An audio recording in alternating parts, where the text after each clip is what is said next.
So your career went from advertising into being an author.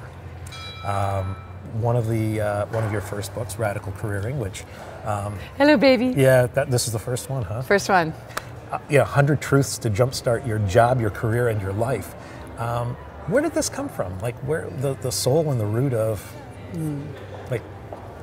There was a personal journey behind it. As with any huge project, developing the concept for a book, finding an agent, finding a publisher, selling the concept, rewriting it, and getting it actually published takes years. It takes usually about 2 years. Oh, and then it takes 6 months to be printed and end up on the shelf. Then you have to actually birth it to the world.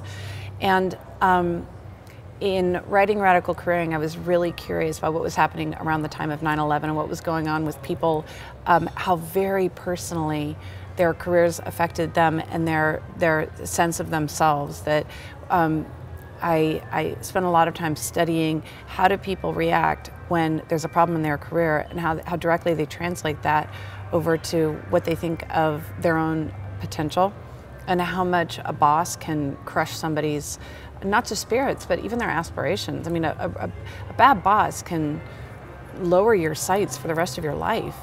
And I wanted to find a way that translated in an advertising sort of sensibility, so in immediacy. So it was less like a book that you would sit down and read, and more like something you could just pick up anytime. It'd be instantly accessible, almost like spread ads. Right. And that it would feel really gratifying, that you didn't have to get into the concept, that you can just pull it up like little firecrackers of insight or a different way of thinking. Confession.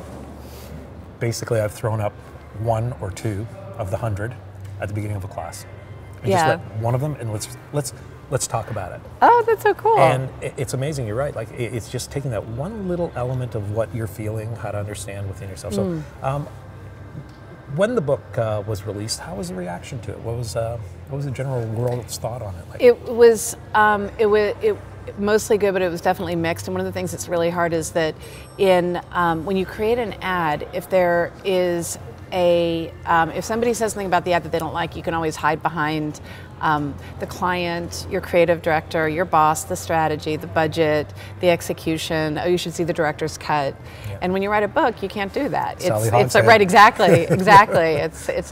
It's very personal. So it was crushing to me if there were a bad review, or even if somebody didn't respond to it. And what I realized was my goal in writing the book was to bring a totally different way of thinking about the career category. Because we normally think of the career category of the bookstore as it's the creepy, dark, dusty area where nobody wants to go. Yeah. It's always in the back. It's always like terrible lighting. The books are always, these like old tomes and very traditional. And I was trying to do something that really wasn't a career book. It was more like a page-a-day calendar, bringing it to the career category. And you went on tour with this, had a lot of great chats about it. When you got to talk to people one-on-one about Radical Careering, how did they engage with you? How did they feel about you, like your message? That was always really fun. Is that the best place? Yeah, I loved it. I mean, I was a spokesperson for careerbuilder.com for a long time, and I loved that because conceptually, everybody has a career. Whether you work, even if you're a stay-at-home mom, you have a career. Yeah. Everybody has an idea of what they want to do, or what they could have done, or what they should have done. So it's there's something really instant about the connection of talking to people about their life's journey.